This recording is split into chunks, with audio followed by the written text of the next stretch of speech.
आज हम बनाने जा रहे हैं मिलेट रोटी। रोटी बनाने के लिए हमने हाफ कप कोडो मिलेट आटा लिया है और 2 टेबलस्पून पिसी हुई उड़द दाल ली है।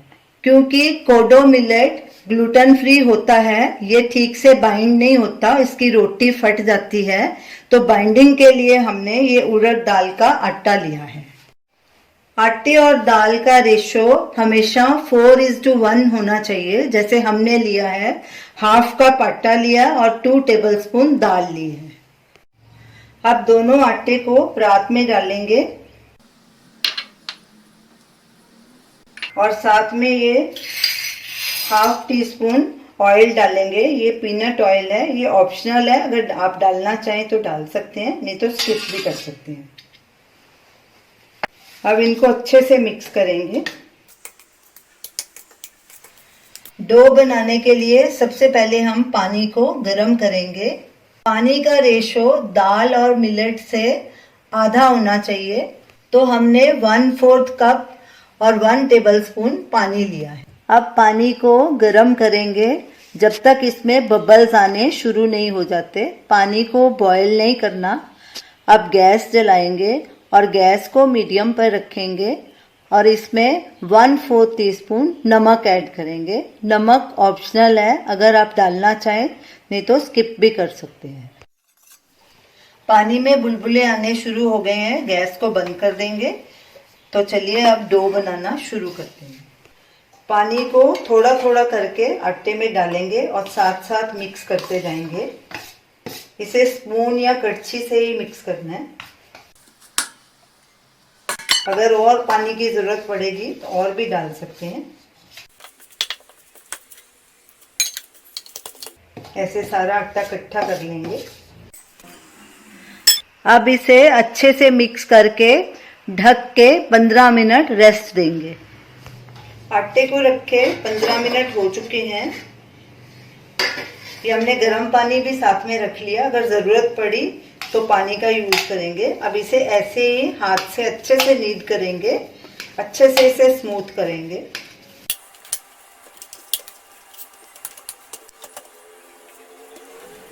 आटे को हमने 3-4 मिनट अच्छे से नीड कर लिया है। अब इसे हम ढक देंगे। इसे कपड़े से नहीं ढकना, किसी बर्तन के साथ ढकना है। अब इसे 6 से 8 घंटे रेस्ट देंगे। मिलेट के आटे को 6 से 8 घंटे रेस्ट देना जरूरी होता है, क्योंकि इसमें फाइबर बहुत होता है। तो अगर आप इसे 6 से 8 घंटे रेस्ट नहीं देंगे तो पेट से कई इश्यूज हो सकते हैं, जैसे कि कॉन्स्टिपेशन, ब्लोटिंग वगैरह। अगर आप साबुत मिलेट्स का यूज कर रहे हैं तो उसे भी इतने ही घंटे पानी में भिगो के रखना है यूज करने से पहले। आटे को गूंथ के रखे 6 घंटे हो चुके हैं। तो चलिए देखते हैं। ये देखिए, आटा थोड़ा सा सख्त हो गया है। इसको थोड़ा और गूंथ लेते हैं। तो चलिए अब रोटी बनाना शुरू करते हैं। तवे को हमने गैस पे रख दिया गर्म होने के लिए। हाथों को थोड़ा सूखा आटा लगाएंगे। ये सूखा आटा भी हमने कोडो मिलेट का ही लिया है। इसके 2 पेड़े बना लेंगे। एक पेड़े को ढक के रख देंगे और दूसरे की रोटी बेलेंगे। ऐसे इसे गोल करेंगे, थोड़ा चपटा करेंगे और सूखा आटा लगाएंगे इसके ऊपर। चकले के ऊपर भी थोड़ा सा सूखा आटा स्प्रिंकल करेंगे। अब रोटी को पहले हाथ से ऐसे करेंगे, इसको दबा के, थपथपा के। अब इसके ऊपर थोड़ा आटा स्प्रिंकल करेंगे और इसको बेलन से हल्के हाथों से बेलना है। ये देखिए, आराम से बेली जा रही है रोटी। आपको जितना पतला करना है आप कर सकते हैं। तवे को चेक करते हैं।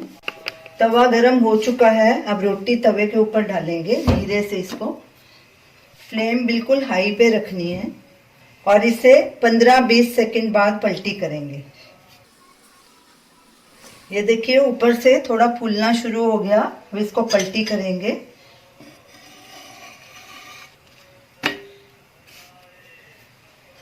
दूसरी साइड को भी ऐसे ही 15-20 सेकंड के लिए पकाएंगे। फिर दोनों तरफ से साइड पलटी करके रोटी को सेक लेंगे। कोने से इसे हल्के से दबाएंगे।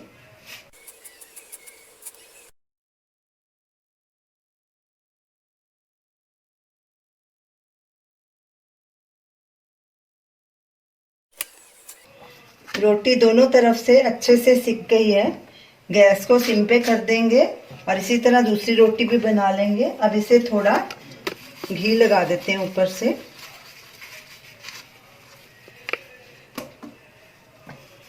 और इसे एक प्लेट में रख लेंगे और दूसरी रोटी को भी बेल लेंगे। रोटी दोनों तरफ से सिक गई है। अब गैस को बंद करेंगे और इसके ऊपर भी थोड़ा घी लगा लेंगे और इसे भी प्लेट में रख देंगे।